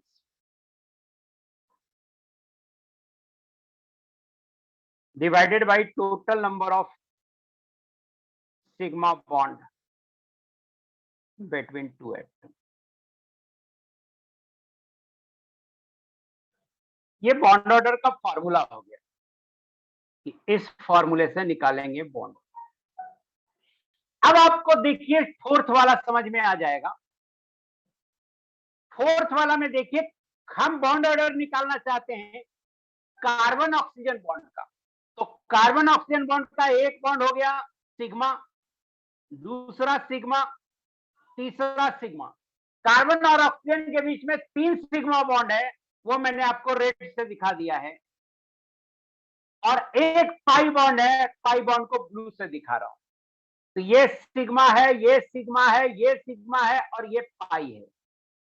तो टोटल 4 हो गया बॉन्ड सिग्मा पाई मिला करके, और सिग्मा हुआ 3, तो 4/3 1.33। आई होप कि आपको याद होगा सिग्मा पाई बॉन्ड कैसे डिसाइड करते हैं। एक बॉन्ड होगा तो सिग्मा बोलेंगे, डबल बॉन्ड होगा तो एक सिग्मा एक पाई होगा, ट्रिपल बॉन्ड होगा तो एक सिग्मा 2 पाई होगा। अब देखिए,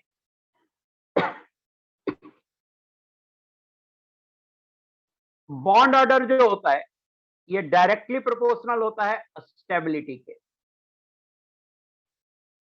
बॉन्ड ऑर्डर ज्यादा होगा, स्टेबिलिटी ज्यादा होगा। बॉन्ड ऑर्डर जो होता है ये डायरेक्टली प्रोपोर्शनल होता है बॉन्ड स्ट्रेंथ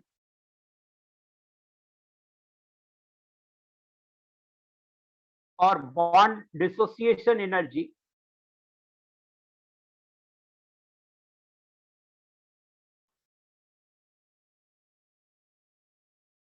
और बॉन्ड एनर्जी, एक ही बात।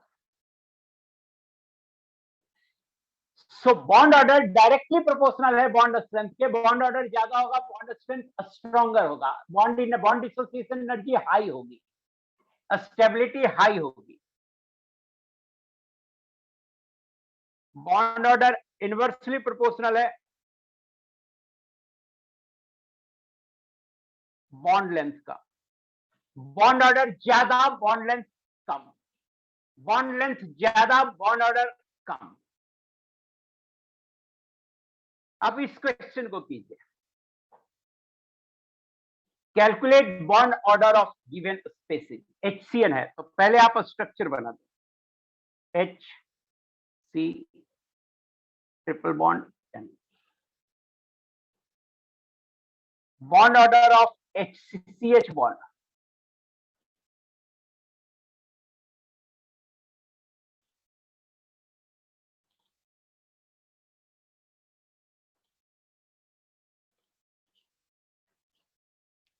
Bond order of CH bond बताना कितना होगा। HCN में bond order of CH bond बताना कितना होगा।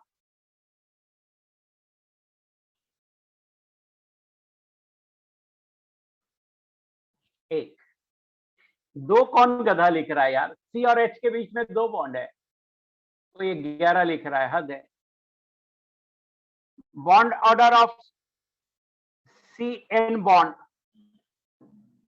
कितना होगा, 3। CO मॉलिक्यूल बना रहे हैं।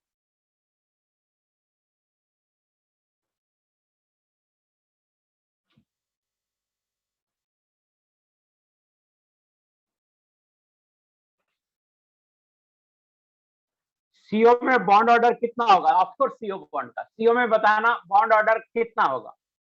HCN का बॉन्ड नहीं होता, बॉन्ड ऑर्डर नहीं होता, बॉन्ड ऑर्डर होगा सिर्फ एक दो एटम के बीच में, एक तरह के बॉन्ड का बॉन्ड ऑर्डर होगा। CO में बॉन्ड ऑर्डर कितना होगा, 3। Very good.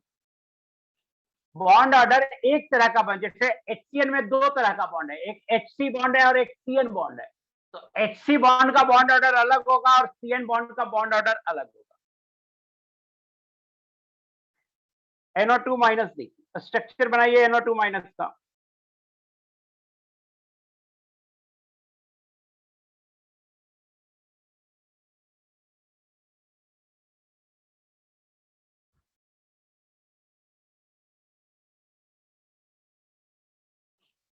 ये स्ट्रक्चर है NO2 माइनस का।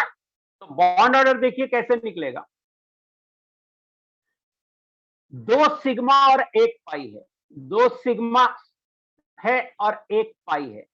तो बॉन्ड ऑर्डर होगा 2 + 1 डिवाइडेड बाई सिग्मा 2, 1.5। मुझे बताना, तो वन से ज्यादा हो गया तो बताया तो आपको कि स्टेबल होगा। 1.5 समझ में आया। अनस्टेबल एक भी मॉलिक्यूल नहीं लिया हूं।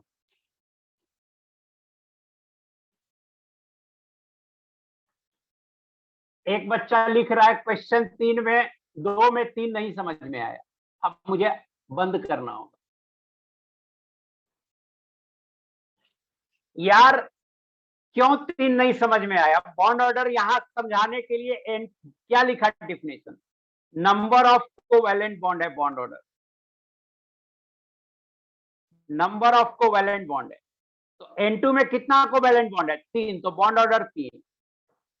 क्यों नहीं समझ में आ रहा? सीओ में कितना कोवैलेंट बॉन्ड है? 1 2 3। ट्रिपल बॉन्ड है ना, ट्रिपल बॉन्ड होगा बॉन्ड ऑर्डर 3 होगा, डबल बॉन्ड होगा बॉन्ड ऑर्डर 2 होगा, सिंगल बॉन्ड होगा बॉन्ड ऑर्डर 1 होगा। NO3 माइनस, अभी बोलता हूं अभी भूल जाते हो और हमेशा लिखते रहोगे। NO3 माइनस देखो बेटा,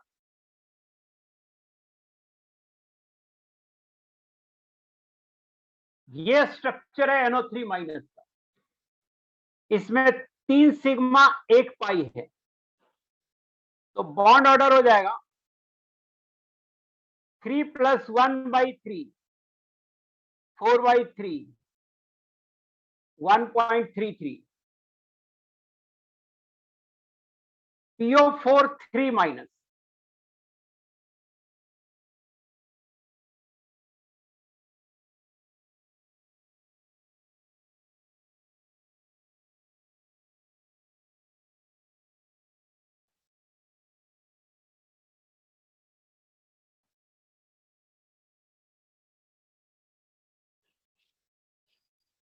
PO4 3 माइनस में 4 सिग्मा 1 पाई है, तो बॉन्ड ऑर्डर हो जाएगा 4 + 1 divided by 4, 5/4। ClO4 minus, structure बनाइए।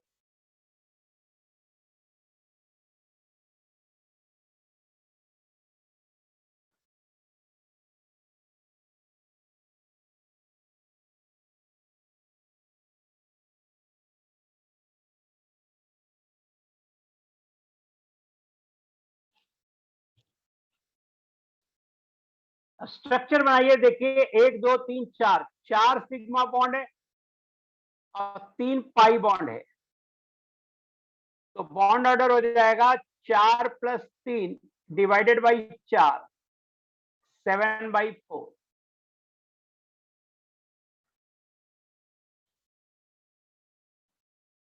1.75।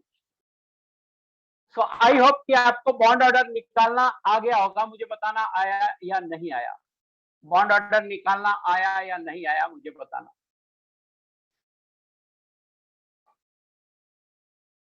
बॉन्ड ऑर्डर निकालना समझे या नहीं समझे?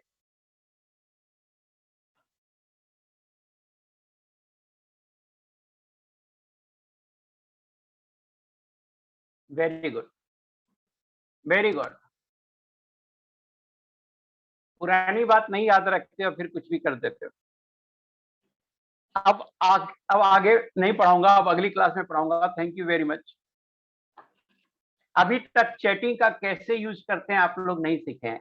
अल्टीमेटली क्या होगा 2-4 क्लास के बाद अब कि मैं आपसे चैटिंग करूंगा ही नहीं। देखिए हम आपसे माइक्रोफोन पे भी बात कर सकते हैं, वो तो शुरू से ही बंद रखा हुआ, चैटिंग भी बंद रखूंगा।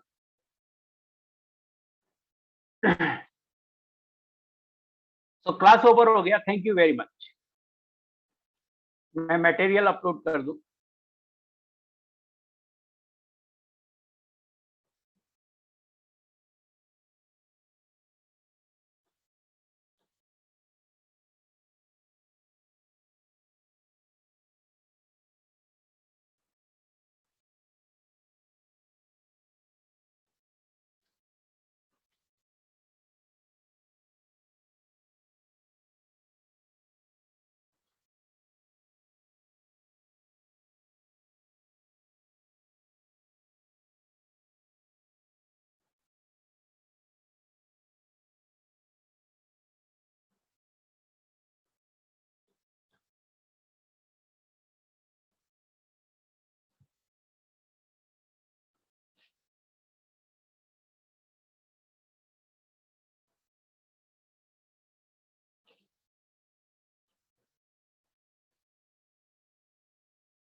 मैंने रेस फ्यूल का सॉल्यूशन भी अपलोड कर दिया और क्लास भी।